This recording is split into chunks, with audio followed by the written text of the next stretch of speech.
So, hello everybody. Hopefully everybody's having a nice day. Today we're going to be talking about the Hunter and the Starling because right now they are both on sale and we're going to be talking about if they're worth it or not. Yes, no, should I buy them? Let's get straight into it. So, are they worth it? Yes. The Hunter, absolutely, and the Starling, absolutely. They're both yes. Right now, the Hunter is 50% off and the Starling is 40%. So really good discounts. Get them this week. Also, if I'm not mistaken, there is hanger double money right now. So if you do not have those straight prices, this is the week to do so because if I'm not mistaken, I think a full hanger with the same materials gives you like 6 million right now. So you can easily pay for both these aircraft and the customization with one hanger sale. So if you really want these aircraft and you do not have the trade price and you want to unlock the trade price, get to work right now. You have a whole week to do it. Don't miss out on this opportunity because the hangers pay really good money right now. So yeah, don't miss that opportunity. So anyways, let's start off with the Hunter. Now the Hunter is amazing. It has great armor. Its performance is amazing. It's really fast for a helicopter in top speed and acceleration. It descends really fast and ascends fast too. So if you need to go up and down with it, it's just amazing. Its turning radius is amazing if you use R1 or L1, which is amazing for tracking people. And it's basically a PvP killing machine. Now, what are some cons about the Hunter? Well, first, it's a helicopter. Y'all know helicopters are just not that strong right now just because of the amount of things that you can do to them, like just shooting it with a minigun and then just 2 seconds and it's smoking. And basically, like rail guns, explosive snipers. There's a bunch of counters right now to helicopters, but if you play it smart, you can avoid all these things. Now, another con is basically that you won't get the full potential of this helicopter, because you need a second player. Like, you will have like barrage missiles, bombs, and homing missiles, which is great, it's good.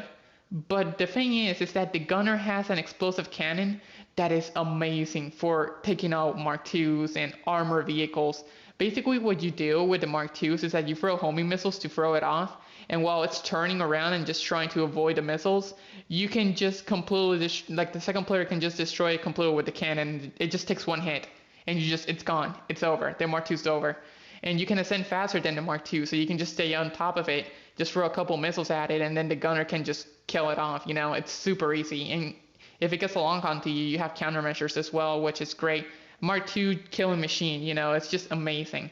But like I said, you need a secondary player. So a lot of people don't have friends, which they're just solo players, which I completely understand.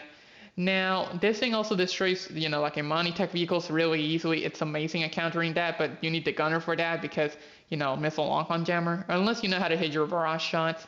And the only thing that's really going to kill you in terms of counters right now is jets, which is, typical. Even with the laser and hydra nerf, it's just, you're still going to get hit, and one shot from them and you're going to be smoking. You also have to watch out for like insurgent pickup customs and half tracks or any vehicle with a 50 cal gun. You have to watch out for that because this thing just doesn't like bullets. One bullet or two, it starts smoking. It's just how it is, how it's always been with any other helicopter. So yeah, I would say if you get it, just make sure that you won't get the full potential of it if you do not have a gunner. And if you just don't care, you'll be like, you know what, I'll get it now, I'll get a friend later, and I'll just take advantage of the sale right now. Go ahead, go for it. And last thing is that it's really not that useful for PvE content. It's alright, but yeah, you won't really get that much value because you can just pretty much do the same thing with like a buzzard or an Akula or Sparrow, etc. Plus you can spawn them closer. So yeah, that's pretty much it. If you get the Hunter, it is a PvP kill machine, and make sure to have a second friend to get the full potential of it. So yeah, that's pretty much it with the Hunter. Should you buy it? Yes, absolutely. Oh, one thing I forgot to mention is that the Hunter takes a medium hanger slot if you want to show it off on your aircraft showcase. So just remember, medium hanger slot. But yeah, that's pretty much it with the Hunter. Let's talk about the Starling. Now the Starling takes a small space in your hangar, and we all know the story about the Starling. It's a really good dogfighter. And the thing is that it has non-explosive machine guns. Yes, non-explosive. And no, you cannot change them. So they deal a lot of good damage, and they, you can power snipe people with them. So they're not useless. They are really good.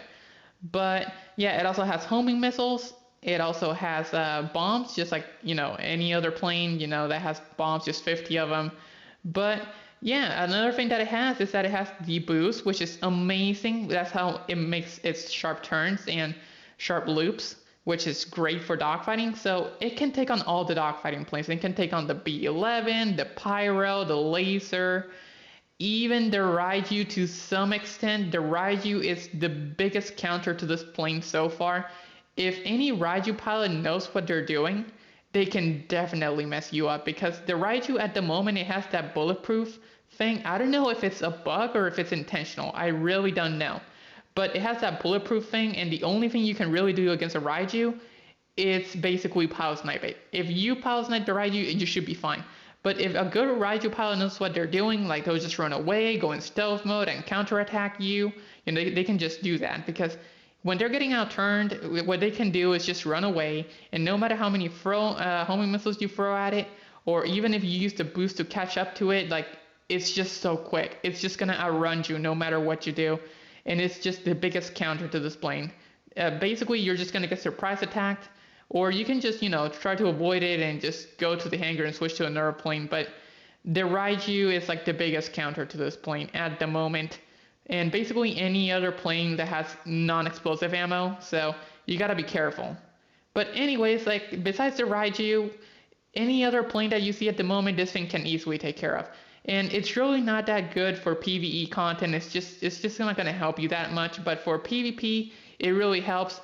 That's pretty much it for this review. It's basically really good aircrafts, both of them, for PvP. If you love PvPing, get them. They give you a lot of value.